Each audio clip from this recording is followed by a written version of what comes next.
I saw a video once, and it showed the house of the future. TV set in the refrigerator, TV set in the counter, TV set everywhere, controls for this, for that, there. And I thought, oh, this is funny. You'd have to have another room in the house for the repairman, because he'd always be fixing this stuff.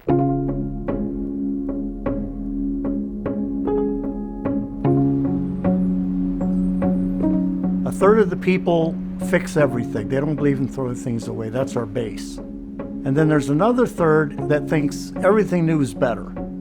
In the middle are people that can go either way. And so it's always this battle between these three groups of people. We get a lot of older electronics in, stereos from the 60s, tube TV sets, tube radios. A lot of people are very thankful that somebody can do stuff like that. Otherwise, they got to keep buying something new. My art is based on found objects, and I pick up stuff that people bring us here, and I get all kinds of stuff that I use in my work. I've used electronic parts. I've been using that in my earliest pieces. Whatever works in a piece, I'll use.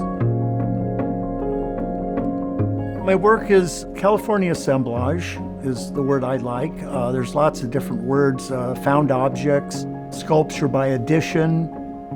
But for me, California assemblage fits the best. I started working as an artist in 1962. My father was a machinist, and he'd bring home all kinds of metals and things that scrap, and I started putting things together. And then I had the idea that an artwork should look back out at you, what would that be? And so I put an eyeball in and hooked it up to this Volkswagen wiper motor and an oil derrick there, and that helped make the eyeball open up. That ended up being my very first sculpture, and I named it the Frotus. I guess I liked just working with the objects. I didn't even realize that it was really art. I was just having fun playing with these things. You can make art, a living off doing this stuff, This is art. It wasn't just the paintings and drawings I was doing, it's sculpture.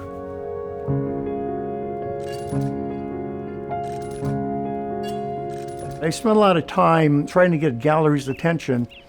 I took a $100 bill, I put it behind glass, put a frame, attached a hammer to it, and with lettering on it, I put, in case of emergency. And I sent this off to a local art gallery, and I get a letter back saying, oh, well, we had a lot of fun with the piece. We broke the glass, we divided the $100 amongst ourselves, and then we threw everything in the trash can, but we kept the hammer, because you can never have too many hammers in an art gallery. I realized later I should have signed the hammer, so at least I would have had a piece in an art gallery. Some artists that make the same thing for 10 years, the same piece, a little variation over and over and over. And I thought when I started, that's what I had to do. And so I did several like that. And by the fifth one, I said, that's it. I can't do this. I want to do stuff differently. And so I took off in my own direction. I want to do something different. I want to play with different materials. I've used concrete, I used nails, I used cement, spaghetti up there. I like to work with different stuff. One of the most difficult pieces was a rendition of Van Gogh's Starry Night with nails. To figure out how to take that painting and render it with nails was quite a feat. That piece took 135 hours to build. The Spruce Goose took 500 hours.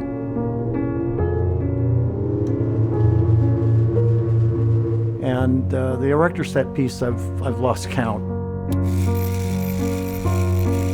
I had gone to this antique store, and I saw the erector set down there, and I said, well, how much for that? And he said, 125. I said, okay, great.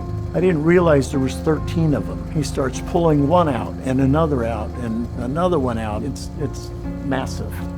So I made all these little elements that move that you could do with these toys.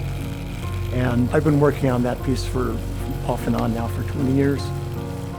It's just the biggest, massive piece I've ever made. It's important for me to sell my work, especially now because the store that has supported it, it's getting tougher and tougher to survive. Now more than ever, I really have to cut back on certain pieces I like to do because I don't have the money to do them. I sometimes think that Van Gogh had it pretty easy. He had somebody sending him money. Rents were cheap. You know, he went nuts and went into the asylum. I'm thinking, who paid for that? I mean, today, if you went in an asylum, you'd be bankrupt when you came out. I mean, I can't go nuts. I mean, I can't afford it. It's a real shame to throw something away that has just a loose ribbon cable or small parts in the power supply. Since things are being made more cheaply, sometimes people just go buy a new one and don't get it fixed. Somebody else came by, or a writer, and he says, it'd be a shame to break up this collection. He says, what if somebody bought the whole thing? I thought, yeah, that's a great idea. 100,000, 200,000, and keep it together. One sale, be beautiful.